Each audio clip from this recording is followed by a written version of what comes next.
Hello అండి, welcome to నీకూస్ cooking. ఈ రోజు వీడియోలో నేను ఎంతో కలర్ఫుల్ గా ఉంటూ టేస్టీగా ఉండే బీట్రూట్ హల్వా ప్రిపేర్ చేయబోతున్నానండి.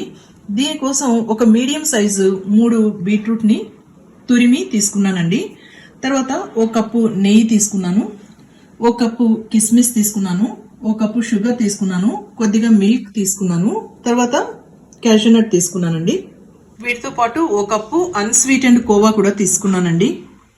ఈ బీట్రూట్ హల్వా ప్రిపరేషన్ కోసం ముందుగా స్టవ్ వెలిగించుకుని బాణలు పెట్టుకున్నానండి. బాణలు వేడెక్కిన తర్వాత కొద్దిగా గీ వేసుకుంటున్నానండి.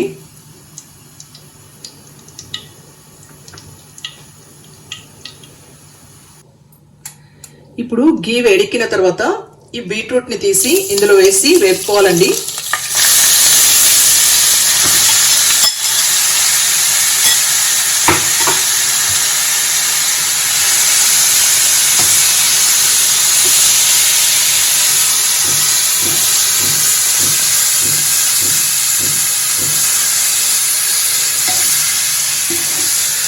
ఓ 5-6 నిమిషాల వరకు బీట్రూట్ ని ఇలాగే నేతిలో వేపుకోవాలండి. ఇలా వేపుకోవడం వల్ల బీట్రూట్ లో ఉన్న తేమ ఏదైనా ఉంటే ఎవాపరేట్ అయిపోతుందండి.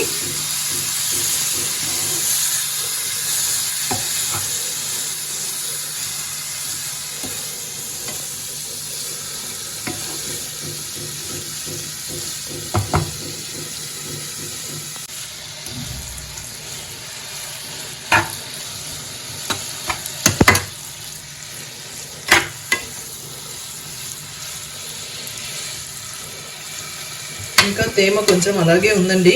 ఇంకా కొద్దిసేపు బీట్రూట్ ని నెయ్యిలోనే వేపుకుందాం.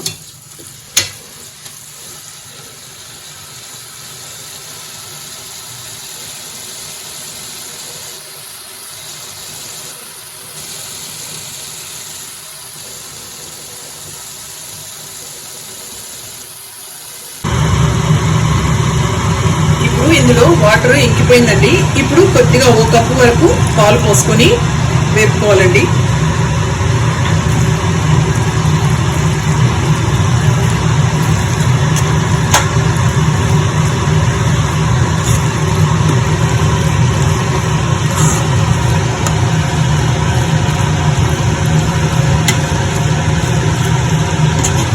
పాలు పోసిన తర్వాత మళ్ళీ ఉడకనివ్వాలండి.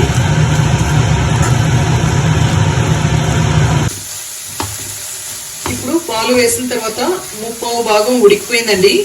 ఈ స్టేజ్ లో ఉన్నప్పుడు షుగర్ వేసుకోవాలండి.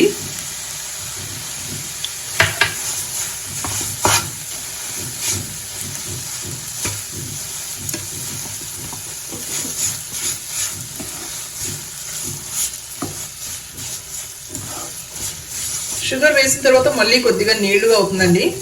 మళ్ళీ వేపుతూ ఉంటే ఆ వాటర్ కూడా ఎవాపరేట్ అయిపోతుంది.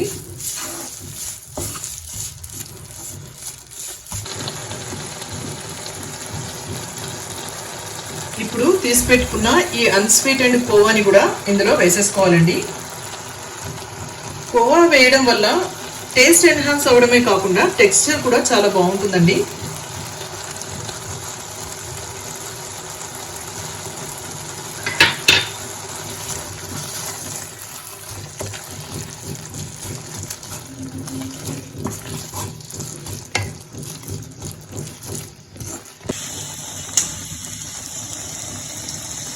ఇప్పుడు నేతిలో వేపుకున్న జీడిపప్పు కిస్మిస్ ని ఇందులో వేసేసుకోవాలండి.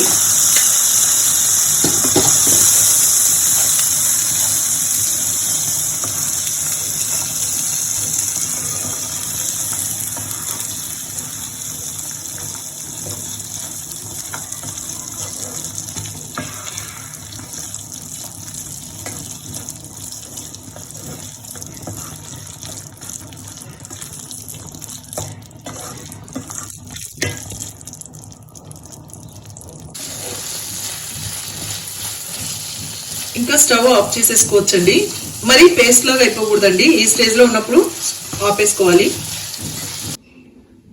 అంతే అండి, కలర్ఫుల్ గా టేస్టీగా న్యూట్రిషియస్ గా ఉండే బీట్రూట్ హల్వా రెడీ అయిపోయిందండి. దీన్ని చిన్నపిల్లలు పెద్దవాళ్ళు అందరూ చాలా ఇష్టంగా తింటారండి. దీన్ని మీరు కూడా ఇలాగే ప్రిపేర్ చేసి మీకు ఎలా వచ్చిందో కామెంట్ సెక్షన్ లో నాకు తెలియజేయండి. ఈ రెసిపీ మీకు నచ్చినట్లయితే లైక్ చేసి షేర్ చేసి సబ్స్క్రైబ్ చేయండి. Thanks for watching.